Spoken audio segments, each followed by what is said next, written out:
record, right? I am at Target in Riverdale, and I think it's safe to say that, I think the idea was out there that if I would have kind of recorded and became a part of Target's Wait, your name? Who said? let's see, group or family, then I probably would have been able to like incorporate.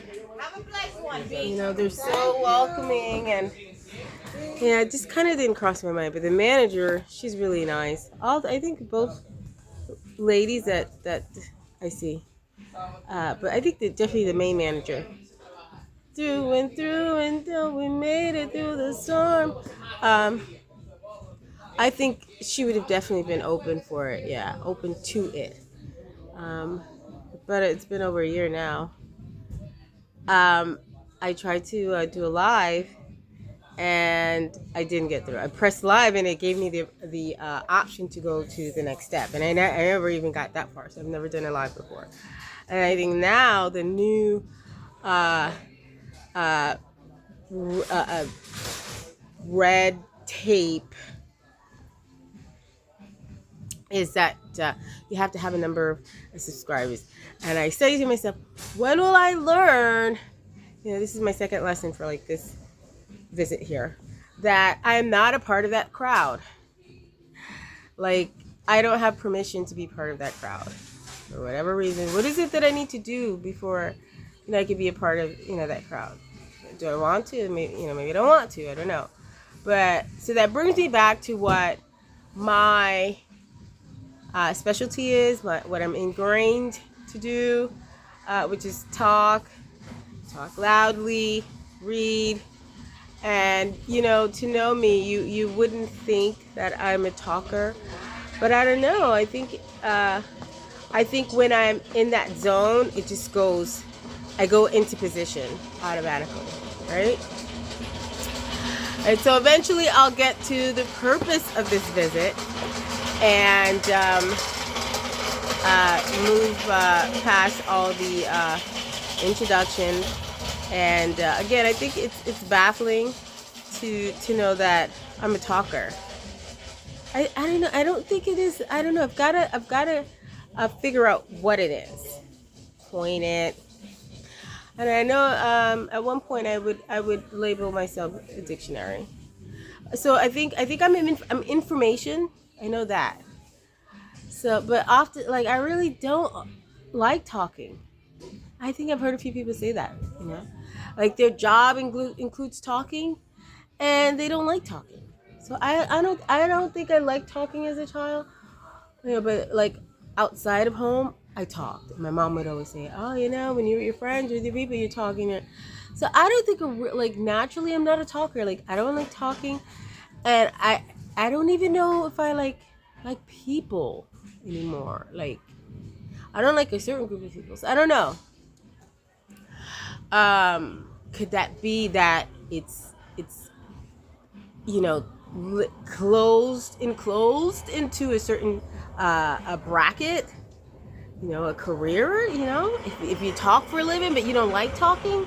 So a lot of times we do things for a living but we don't like it. So maybe talking can fall under a career or profession for me. And it's kind of new to me that I don't like talking but I'm good at it. Right. All right. So now that we're over that, I obviously don't have permission to be in that group that does live and everything else. That, I don't know. I don't know. What does that mean? But if I make an attempt, something happens. There's some red tape. I'm stopped. Something prohibits it. So obviously I need to get the message that I'm not able to be a part of that group in that form of capacity. All right, so we're here for a scale. All right, so that brings me into where I'm going. So my face is swollen. It looks like a little dog. My so I'm like way past my overweight allowance. I think. Oh, and I worked at. I guess in my. I didn't sign anything or whatever. Like, I I was working with Samaritan Daytop Village for a few months, right? And they have been a popular agency in New York. Like I've been in the field, right, for 20 years. So things have changed a lot, especially in this last change has changed with me in it, and I still don't understand. I wasn't a part of it, but I'm like, you know, I am part of the invention of this. Like so again, if you look at my DNA, it's stamped in my DNA. My memory, has there's a definite memory for this stuff. So, being a part of that agency was, a proud thing for me.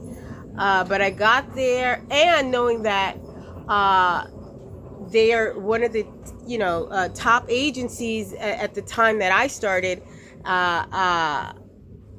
Other people, I think I was responsible for referring clients to there, and I think a certain group took advantage that a certain person worked there, and they're connected to the whole island over there, which includes presidents, which includes famous artists, and I'm just trying to survive a crisis that wants to linger. So I think that's what I saw there, and again, they're doing this behind my back, and it's like, oh, she knew she was part of this, and took advantage. So when I got there, I had to deal with illiterates, and I'm like, oh God, I don't do well with that. I do well with that in terms of training, assistance, leading you, but not as my boss. So something didn't sit well for me. If you're the boss and you're illiterate, and I have to listen to what you are instructing me to do, that's fine, because I didn't put you there. And if so I think just knowing that where I came from and seeing what that setting was about was very, very upsetting. But again, as I do best, for 20 years, I think that the argument on that side was that she's been with what's that homeless agency? It starts with a B. Bridges? I don't know. It's not Bridges, but it was here in that 20-year start with I was here. All the famous agencies that were in New York. And I think that was her argument, which is why she was hired, and she's been there for a year now. And that part of Samaritan Daytop Village is new. So it's a new residence transitional housing. So her 20 years, her argument is 20. I've been here for 20, but that's casework. And I reminded my mother of this argument the other day. The definition of that. That's just a high schooler who got a job and worked there for 20 years and made friends and family.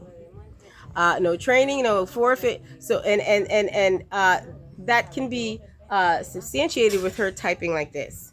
At no point did you make an effort to take a class in it. But that wasn't important because she got the job done. Whoever hired her knows that she gets the job done. So that wasn't a focus for me. But to compare that with my 20 years with no education, no desire to learn the information or get information, that can't be compared to mine. Your casework is a GED and being in that position for 20 years. And I have to say, Samaritan offers trainings every day. All right. Excellent training. It's just training. All right. And they offer CASAC. So does she have a CASAC? I can't argue that. But again, so CASAC isn't the strongest to me. It's medication. And I did that too. Right. So, CASAC, people who take CASAC are usually former drug users, black, or maybe, and there's a strong Latino, not Latinos really don't do that.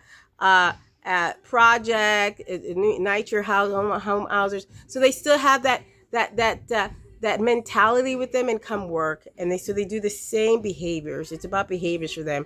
They're gonna steal, they're gonna smoke. They're always, it's not like AA where they're always a step away from smoking. No, that behavior is ingrained. So that's what I dealt with, and I'm like, just never compare that, with my training in that 20 years, that casework, that high school and you've been in a desk for 20 years. So that's what I had to deal with. And I'm like, but obviously, my strength is writing, reading, writing, and talking. So that's always evident. And I tell anyone, like, there's kind of like no denying me, which is why people are able to get along, get away with what they do at a big scale with me. When you graduate from Lee, when you graduate from Bronx, when you graduate from all the major things, like you turn around and you see my name. You turn around, you type my social, you can, but I'm dealing with like a massive amount of people with no socials, no names, who are fighting against me, and I'm like, my tier should be exiting out of here. That's where I should be. I should not be competing like you're. And I'll say this again. You're like, you're 70, 80. You want to work? You want to come at me and work and fight and compete? So that's where that landed. And that got to the wait list. So I was in there, I was eating, and I think she's a very heavy set. So she's heavy set. So I'm like, these people are pulling, and I was in there with Muslims and Africans that were doing this every day. And he was definitely an animal. He's a creature. Most of them are countrymen. No, I don't know how they're forming survival. But I was eating meat in there. I was eating for like 5 people every hour.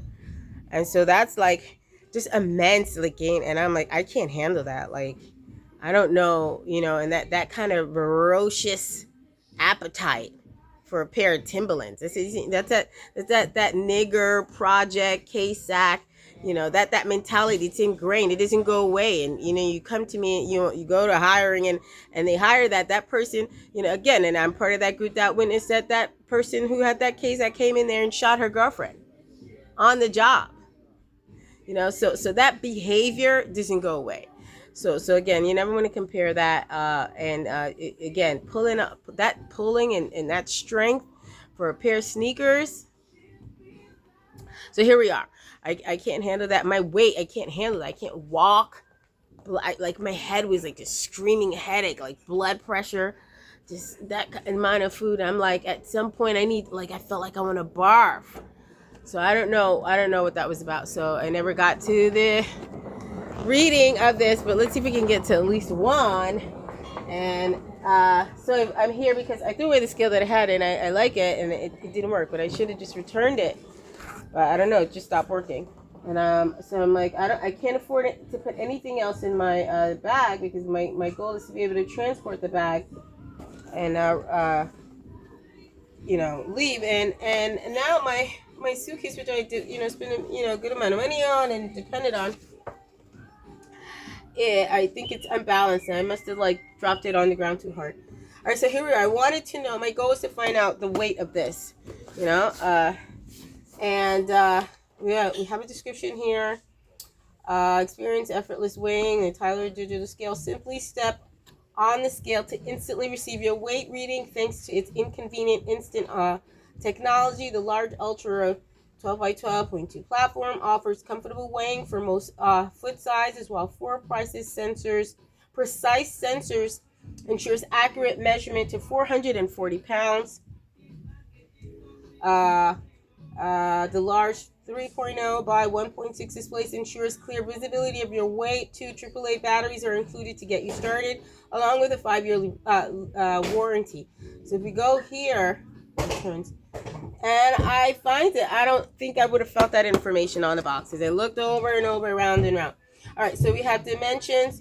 12 by 2, weigh 4 pounds. So this weigh 4 pounds. And holds up to 440 pounds. We've read that. Suggested age, 18 years up and up. Display indicators, weight, batteries, materials, glass. So I don't know, I thought about maybe a glass might cause it to weigh more. Maybe the old traditional one, but we'll see. Battery, 2 AAA, zinc, carbon required, included, spot or wipe clean. Warranty, 5-year limited warranty. To obtain a copy of manufacturer's or supplier's warranty for this item prior to purchasing the item, please call Target Guest Services at 1-800-591-3869.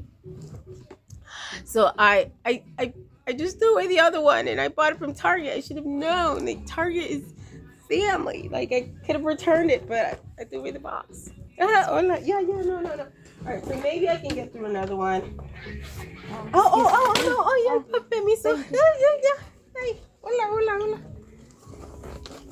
right? I would have had the whole Latin community, right? And you know, I hate to say this, but you know it's coming up. I hate to say this, and you know they're coming after. All right, you know, I'll say this quickly. All right, so it's gonna be.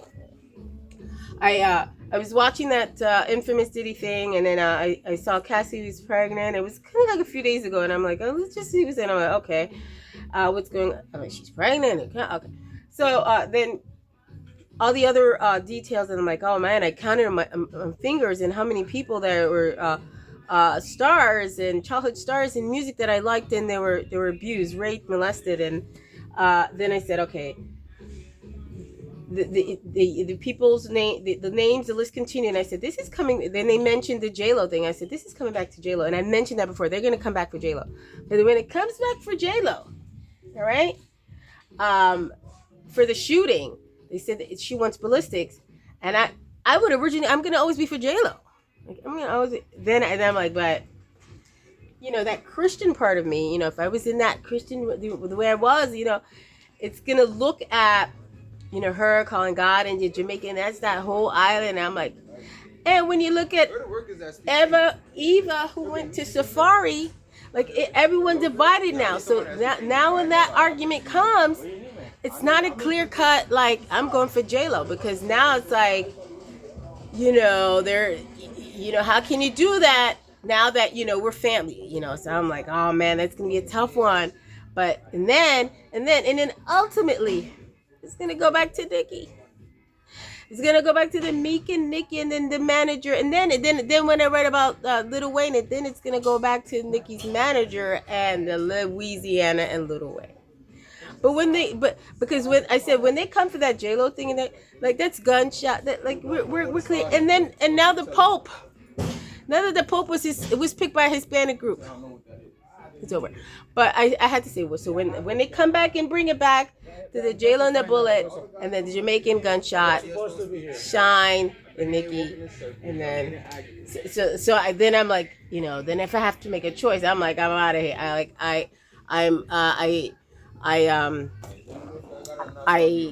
have to. I can't choose right there, right? So it's gonna be like that's the entire Brooklyn, the entire Trinidad, the entire Jamaica, the entire Safaree. So I'm like, oh man, and it's gonna say, all right, so what are you gonna, if the ballistic proves that, you know, the fragments and the gun was in her thing, you know, how are you not gonna wanna, you know, see some justice there? So I'm like, you know, I can't get into that argument because it's too close to home. It's too sensitive. It's too, you know. But yeah. So all right. I guess, you know. But we're right. Why am I? So now I'm not good at talking anymore, right? All of a sudden, it's all frazzled.